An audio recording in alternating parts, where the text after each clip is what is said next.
Ang Slapshot ay ang isa sa maituturing na pinakamahusay na banda sa kasaysayan ng OPM na sumikat simula pa noong dekada 90. Sila ay hinangaan ng marami dahil sa kanilang estilo ng musika. Maingay man o nakakairita sa iba ang kanilang mga awitin, tumatak naman ito sa marami sa atin. Gamit ang kanilang musika ay malayo na nga ang narating ng Slapshot. Meron na nga silang mga solidong tagahanga na tinawag naman na Slap Army. Pero paano nga ba nabuo ang kanilang banda? Saan sila nagmula? Paano sila sumikat? At ano ang dahilan ng pagka-disband ng Slapshot? Ilan lamang po yan sa ating pag-uusapan, kaya tumutok na. Kung mahilig ka sa mga history ng banda, ay mag-subscribe ka na. Pakipindot na rin ang notification bell upang updated ka sa mga video na gaya nito.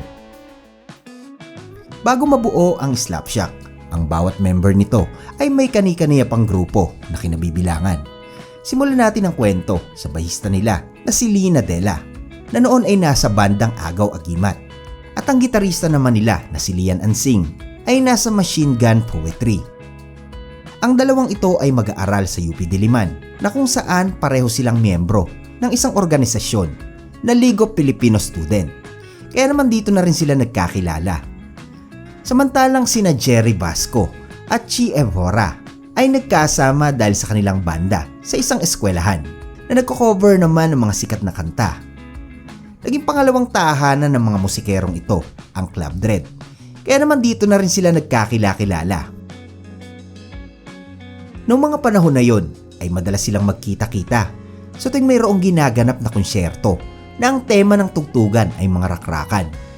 Na naging daan naman kaya natuklasan ng bawat isa na iisa lang pala ang nais nilang tahakin sa usaping musika. Kaya naman bukod sa kani-kanilang grupo ay dumating ang pagkakataon na gusto na ng mga ito na magbuo ng ibang banda upang magbukas ng bagong kabanata o partikular na tugtugan. Nang lumaon noong 1996 ay nagsama-sama sila para sa isang project band na inihanda nila para sa UP Pair. Si Jerry Basco at Lian Ansing bilang mga gitarista, si Lina Dela sa bass, si Chi Evora sa drums, at ang kanilang naging bokalista ay si Reynold Monsayak na ngayon ay isang sikat na abogado. Dito na nga nabuo ang unang lineup ng kanilang banda at tinawag nila itong Slapshot. Pero ayon sa kanila ay binuulang nila ito para lang sa nasabing event dahil masarap daw tumugtog doon. Kasabay naman ito ay kakauwi lang dito sa bansa ng pinsan ni Jerry Basco na si Jamir Garcia. Noong mga panahon na yon ay may sarili ding banda itong si Jamir na tinawag naman na Bruce Lee's Curse. At habang nagbabakasyon ito sa Pilipinas ay bumuo rin siya ng sariling grupo na tinawag na Kung Fu Fly na kung saan siya ay gitarista at ang kanyang pinsan naman na si Jerry ang bokalista. At noong mga oras na yon ang Slapshot naman ay sumasailalim sa matinding pag-iensayo. Ngunit ang bokalista nito na si Raymond ay umalis din sa grupo dahil na rin sa pagkakaiba nila ng estilo sa musika. At ang isa pang dahilan ay kailangan nitong unahin ang kanyang pag-aaral ng abogasya.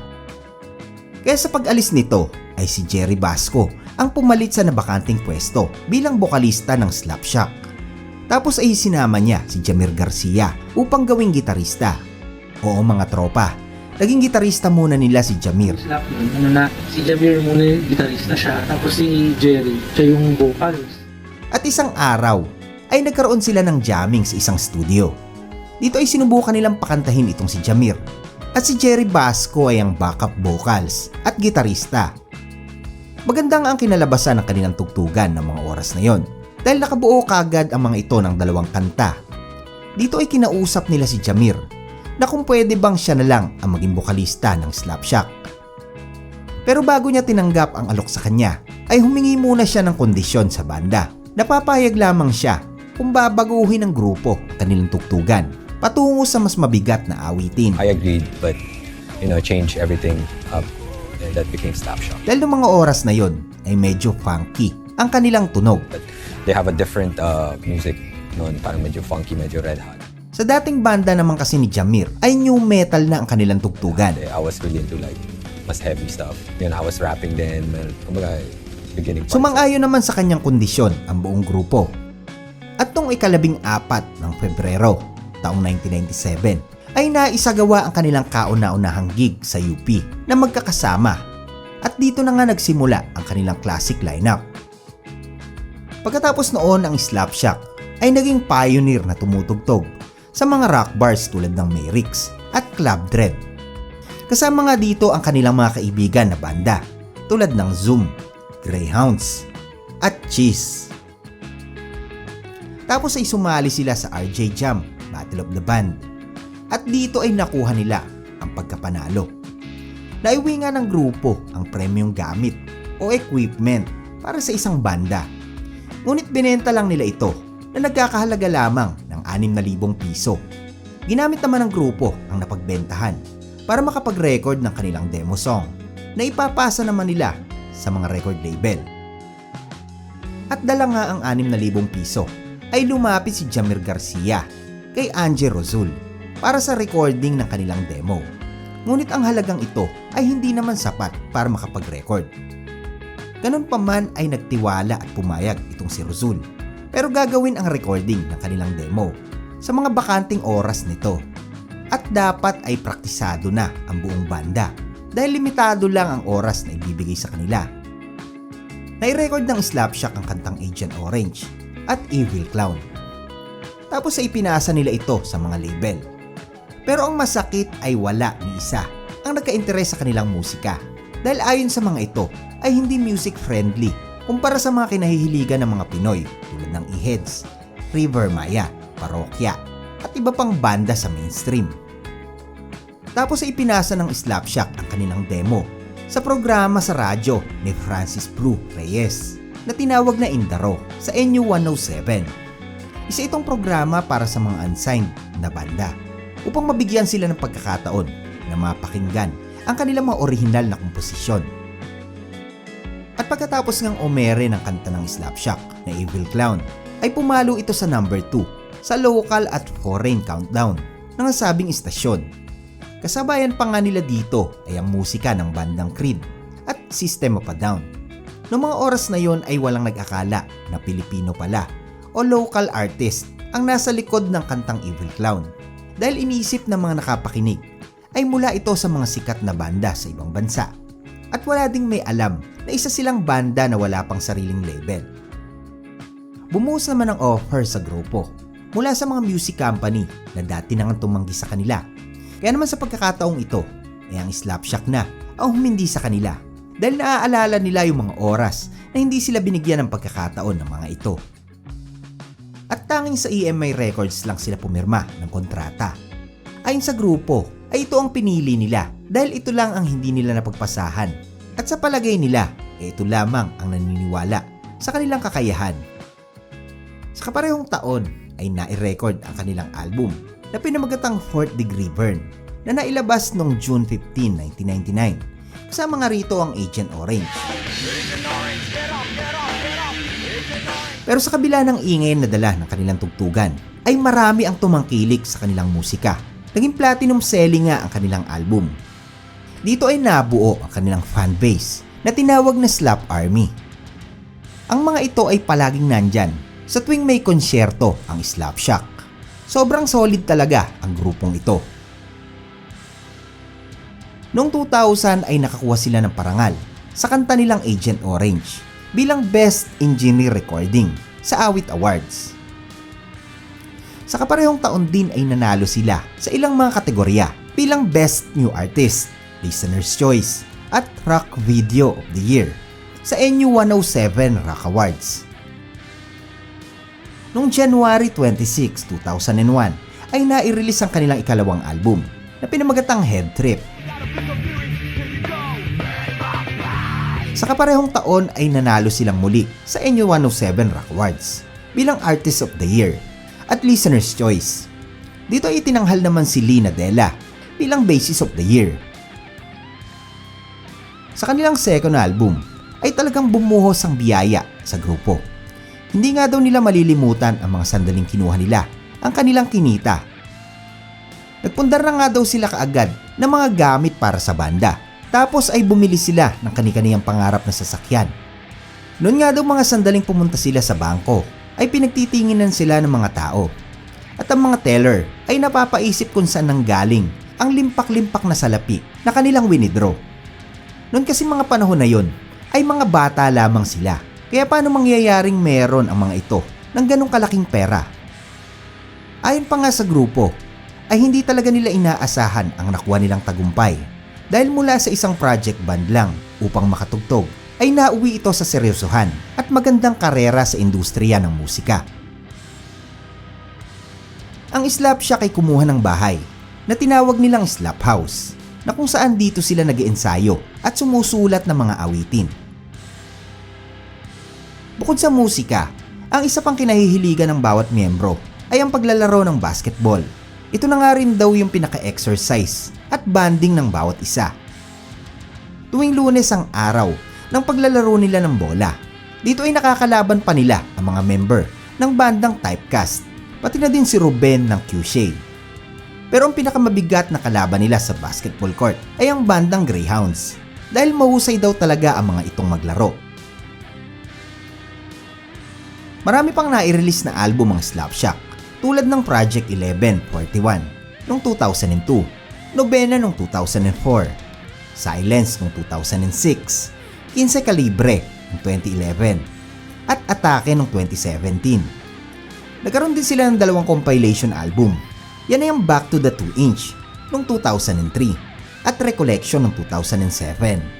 Noong 2009 naman ay nailabas nila ang kanilang extended play album na pinamagat ng Cariño Brutal. Ang isa naman sa hindi nila malilimutan at masayang experience ng banda ay nung makasama silang magtanghal sa Dubai Rock Festival na ginanap noong March 7 and 8, 2008, na kung saan ay nakasama nila ang mga iniidolo nilang sikat na banda tulad ng Korn, Velvet Revolver, Machine Head at iba pa. Noong 2013 ay pumirma ang Slapshack sa bago nilang label na BMBX Entertainment na kung saan ay nakasama nila si Apple the App ng Black Eyed Peas at ang bass player ng System of a Down na si Shavo o Daichan. Kasama nga rin nila rito ang malaking pangalan sa recording industry sa ibang bansa tulad na lang nila Ben Gross at Terry Date.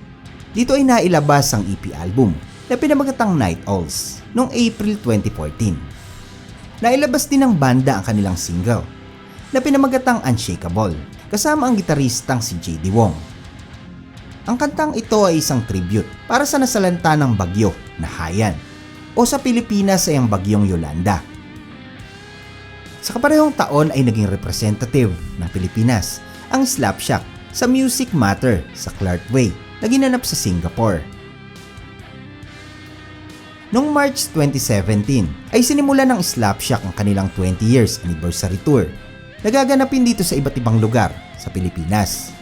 At isa sa kanilang show dito ay kinover ng banda ang kanta ng Linkin Park na One Step Closer bilang tribute sa namayapang si Chester Bennington. Sa taong ding ito ay nailabas nila ang panghuling studio album na pinamagatang Atake sa ilalim ng kanilang sariling label na Alley Road Records. Nakapaloob dito ang kanilang mga singles na Atake, Luha at Lason. Ang Slapshack ay ang isa sa pinakamatagumpay na banda rito sa Pilipinas na may pinakamalaking kinita sa industriya. Sila ay naging aktibo sa mga tour sa halos lahat ng bansa mula noong 1999 hanggang 2020. Noon nga ay sila ang palaging makikita sa front cover ng Pulp Magazine. Ngunit kahit na nga nakuha na nila ang kasikatan at tagumpay na inaasam ng marami, ay dumating din sa punto na kailangan na nilang magkahiwa-hiwalay. Masasabi nga talaga na walang permanente sa mundong ibabaw. Dahil noong October 2020 ay inanunsyo ng kanilang bassist na si Lina Dela ang pagtatapos ng kanilang banda. Isinapubliko nga nila ang isang kasulatan na nagsasabing ang kanilang grupo ay disband na. Makikita rin dito ang pirma ng bawat isa at nakasaad sa kasunduan na hindi pwedeng gamitin ng bawat isa ang pangalang Slapshack. Marami nga ang nagulat sa pagtatapos ng kanilang banda dahil walang nag-aakala na sila ay mabubuwag pa. Marami ngang nagsasabi noon na ang grupong ito ay ang isa sa pinakamatatag dito sa Pilipinas. kaya naman marami ang nanghihinayang. Marami naman ang nagtaka, lalo na ang Slap Armies, kung ano nga ang nangyari o ano ang naging punot dulo sa pagkabuwag ng Slapshot. Naglabas naman ng isang post si Lina Dela at mababasa rito ang caption na "This is how Slapshot disbanded. Jamir Garcia, Lian Ansing at Chi Ibora. May mali ba dito sa statement ko? Hinihintay din ang mga statements nyo ng buong Slap Armies. Ito nga ay mababasa sa tribute.net.ph. Ang pinag-ugatan nga raw di umano ng lahat ay nagsimula nung pandemya. Dahil nung taong ding iyon, noong May 16, ay nirecord daw ng Slapshot ang kanta na Sana Pagising. Pero hindi kasama si Lina Dela at ang gitarista na si Jerry Basco. Ayon kay Lee, ay kinonsidera niya ito na baka nagkataon lang dahil nga pandemic. Pero nung malaman nila ito ay nasa mixing at mastering stage na. At parang nga daw sinadya na hindi talaga sila isinama dahil nga hindi sila nasabihan patungkol dito. Pero ang pinakamabigat ay ang naging problema nila sa royalty fee ng banda. Dahil di umano'y mayroong member na nag-withdraw nito. Subalit ito naman ang nakakalungkot na nangyari sa kasaysayan ng OPM. Dahil pagkalipas lamang ng isang buwan, ay ibinalitang winakasan ni Jamir Garcia ang kanyang buhay. Kumalat naman sa social media ang mga haka-haka at iba't ibang teorya tungkol sa dahilan ng ginawa nitong pagtapos sa kanyang sarili. Pero magpasa hanggang ngayon ay wala pa ring malinaw na dahilan kung bakit niya ginawa yun. At bilang respeto sa kanyang pamilya ay minarapat kung wag na itong pag-usapan pa. Noong January 22, 2021 ay inilabas ng Project Ear ang music video ng kantang Dark Times na pinakahuli nilang nai-record nung kompleto pa sila sa kanilang banda. Noong August 20 ay prinodus ni Rico Blanco at ng Balcony Entertainment ang Jamir Garcia posthumous solo album. Nakapaloob dito ang kanyang single na Paraiso na nai-release noong September 25, 2022. Noong 2021 pala, ang dalawang member ng Slapshot na sina Lian Ansing at Chi Ibora ay nagbuo ng bagong banda na tinawag nilang Chelsea Ali. Kasama ang mga bagong member na sina Ariel Lumanlan sa gitara at Jan Borja ang bokalista. Sila ay nakapaglabas ng single na pinamagatang General. Ito daw ay tribute para kay Jamir Garcia.